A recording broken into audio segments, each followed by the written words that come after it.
I know I've talked about Trump's cabinet picks in the past, but the more I dwell on this, it seems very apparent that not just is he trying to flood the zone with these picks, the zone being all of us, all the everything that would normally in normal times combat is such an off the wall pick. Say 30 years ago, 20 years ago, pre-Trump, 10 years ago, there was a pick that Obama made, and it seemed off the wall. Well, you'd have press, going against it, the new everything. And people would be informed, and there would be a backlash,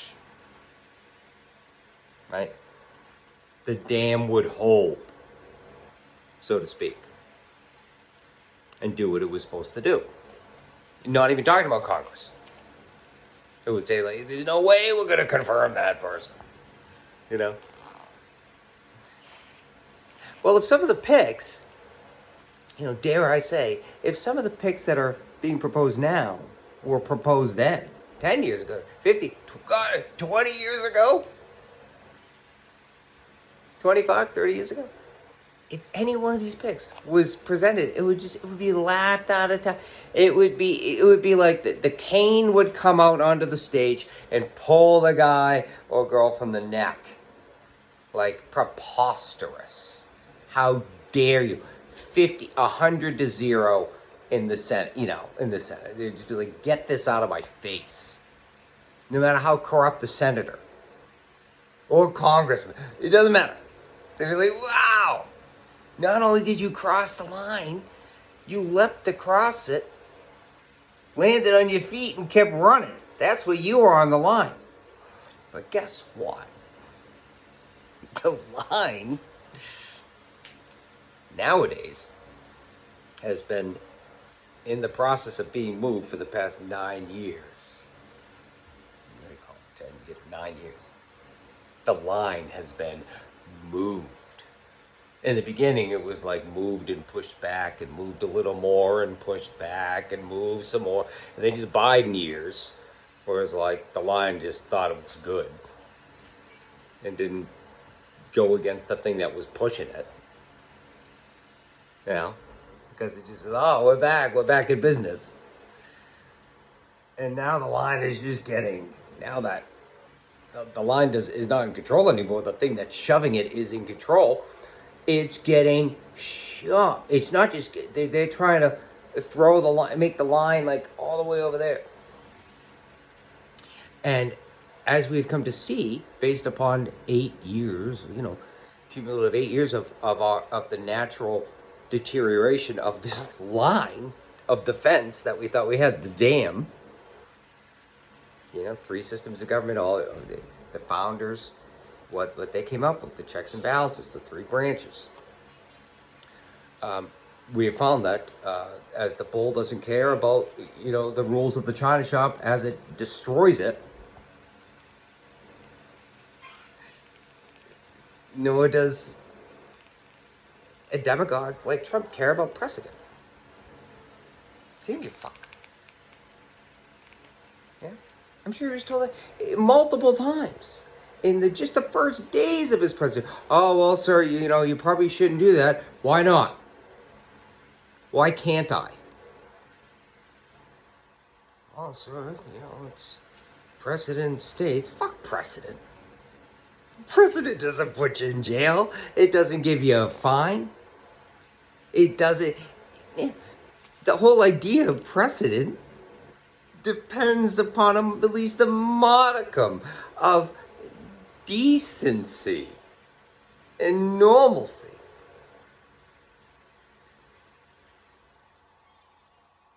Both concepts of which are 2 of Trump's greatest enemies. A demagogue. Not just him. History is rife with examples. Well, nothing to do with that. Morality, decency, blah, blah, blah. Good for the people, fuck the people. I'm going to tell them what they want to hear. In a loud, boisterous, personality-filled voice. I'm going to tell them what they want to hear, or what I think they want to hear, which has been, at least over the past near decade, right, it seems. I'm going to tell them what they want to hear. And the things that I promised that I'm going to do, I'm not going to do. What the fuck are they going to do about it? Because after I get in, I'm going to turn the whole thing upon its head. Maybe I'll do a third term. Maybe, you know, they could push me out in the wheelchair just drooling. And anyone who doesn't applaud me will be hung. Who knows? Who knows with this guy?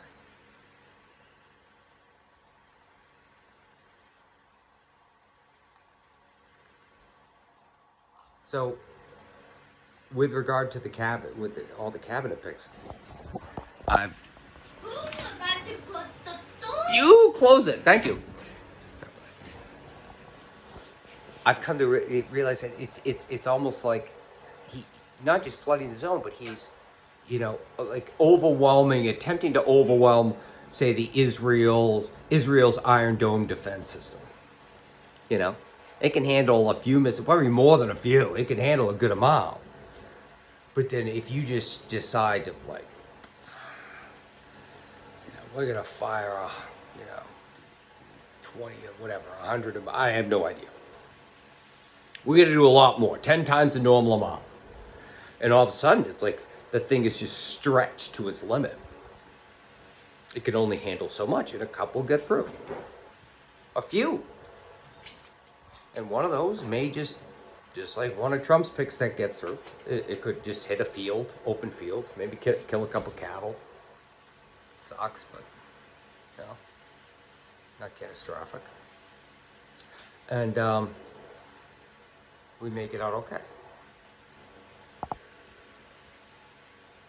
Let's say one does get through that hits something, you know, a hospital or the middle of a neighborhood, whatever. I don't even want to think of it. But then the result of that one getting through, say 1,000 being launched and hits that spot, could be catastrophic. Not just for the people affected, but for everyone else that must feel in the country, that must feel that anguish, that collective anguish, individual and collective anguish. So, you know, you got a guy like, I could see Robert F. Kennedy getting through. I think Gabbard and Patel, Haig's up this stuff, but Gabbard and Patel, I could see them not making it easily. They're just too far. But whoever he chooses to replace them, you know, isn't going to be like any Nobel Peace Prize recipient, potential recipient. You know, they're going to be dangerous as well. Plus, you know, you could have your Mehmet Oz, you know, Robert F. Kennedy, a few others. You know, the ambassador to Israel that wants Gaza basically bulldozed, and then Jared Kushner could turn into oceanfront property. They're going to get through. The damage will be, the damage will be massive. Mehmet Oz. Yeah. So, yeah, the dome, the Iron Dome is going to stop a lot of it, but it can't stop all of it. It just can't. It doesn't have the capacity. Yeah.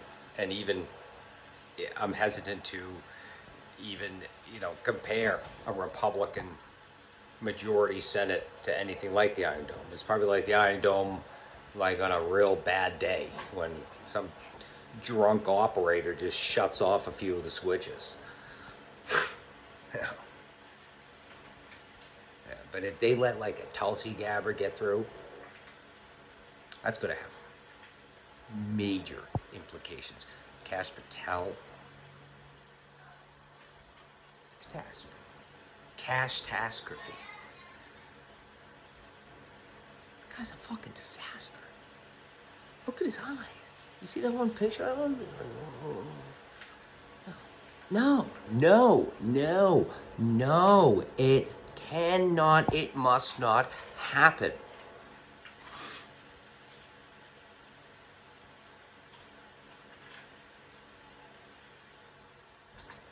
Must.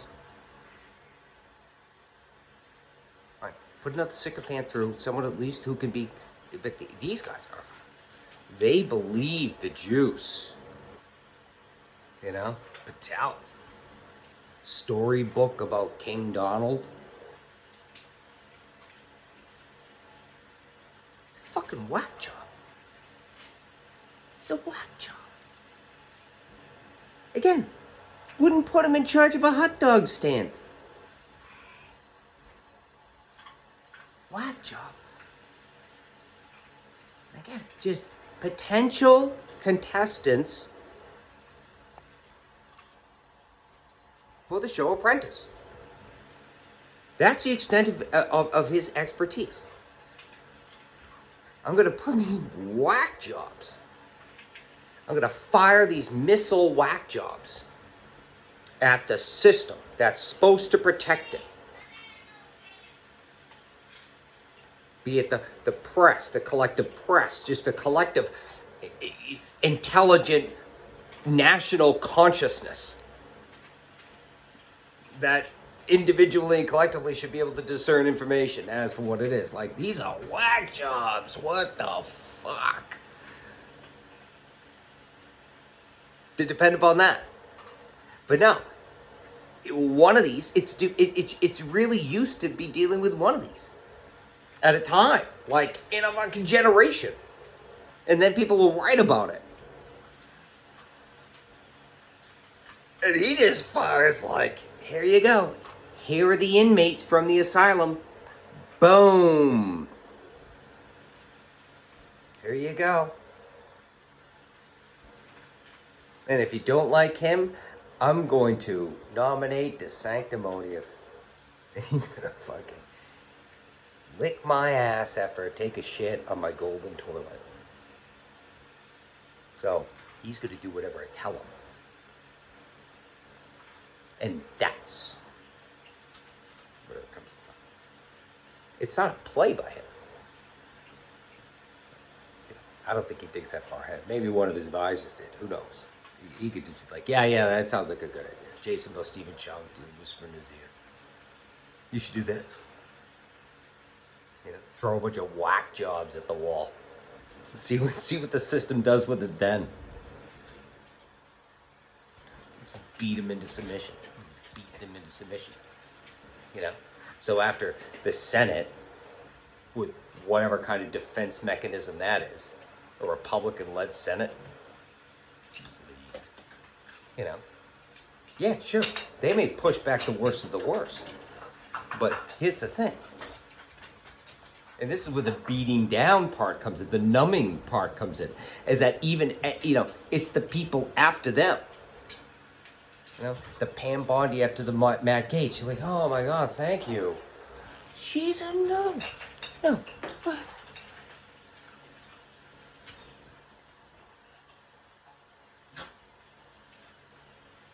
With the Qatari government? Like, come on. But after major trauma, a little bit less seems like a better deal. I guess it comes down to that. So you'll see, yeah, Hegseth will fall. Then it'll be DeSantis, whoever the fuck it'll be. Hopefully Ron DeSantis. Who knows what we could come up with other than him. You know? But then you can have, it's just so much shit against the wall. Not even talking about this Doge thing. You know? It's just like a bunch of whack jobs who have a lot of money. They're just taking it over. It's just like a thug coalition just taking it over and laughing about it. Elon's like, I'm gonna cut Social Security. I'm gonna cut Medicare.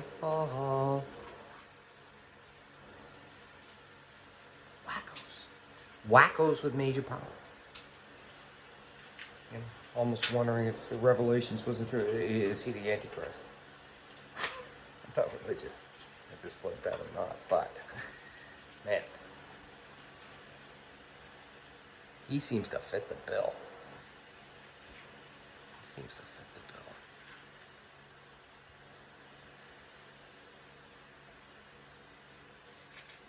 And if someone of evil, like a supposed Antichrist, or whatever you want to call him, comes,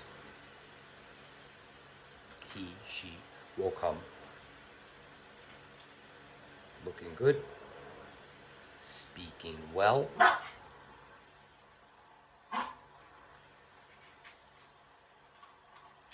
vast wealth behind them.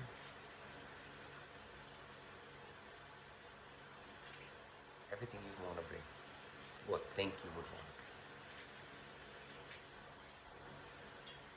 be. Anyway, I've spoken way too much. Hope you have a wonderful day, weekend.